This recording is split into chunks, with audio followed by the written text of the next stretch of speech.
Message பண்ணி அவங்கள கேட்டுட்டு இவ்வளோ தான் உங்கள் குணம் அப்படின்னு சொல்லி விட்டுட்டேன்.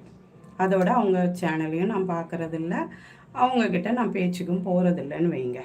இப்போ நான் எடுத்த ஆர்டரை என்ன ரேட்டுன்னு என்கிட்ட கேட்டுட்டு அவங்களுக்கு ஃபோனை போட்டு இப்போது ஒருத்தங்க வந்து கேட்குறாங்கன்னா 4 இடத்துல கேட்பாங்க இல்லையா, அதே மாதிரி அவங்கக்கிட்டையும் கேட்டிருக்காங்க போல இருக்கு, என்ன ரேட்டுன்னா பண்ணி தருவீங்க அப்படின்ட்டு. உடனே என்கிட்ட ரேட்டை கேட்டுட்டு என்னை விட கம்மியான ரேட்டில் போட்டு அந்த ஆர்டரை அவங்க எடுத்திருக்காங்கங்க.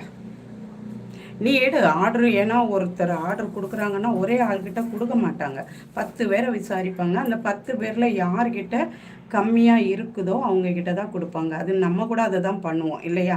நம்ம ஒரு 10 ரூபா நமக்கு லாபம் இருக்கிறத தான் நம்ம பார்ப்போம். அதே மாதிரி கேட்பாங்க, எல்லா சேனல்காரங்கக்கிட்டையும் கேட்பாங்க. நம்ம அதில் ஒரு ரேட்டு சொன்னால் அவங்க வாங்க போகிறாங்க இல்லையா. அப்போ அப்படி கொடுத்துருக்காங்க இல்லையா, உன்னை கேட்டிருக்காங்கல்ல, உனக்கு அறிவு இருக்குது தானே, நீ படிச்சிருக்க. நான் படிக்காதவன்னு நான் சேனலில் நிறைய டைம் சொல்லிட்டேன். நான் ஒரு படிக்காத முட்டாள். நான் யோசிக்கிற அளவு கூட உனக்கு யோசிக்க தெரியாதா?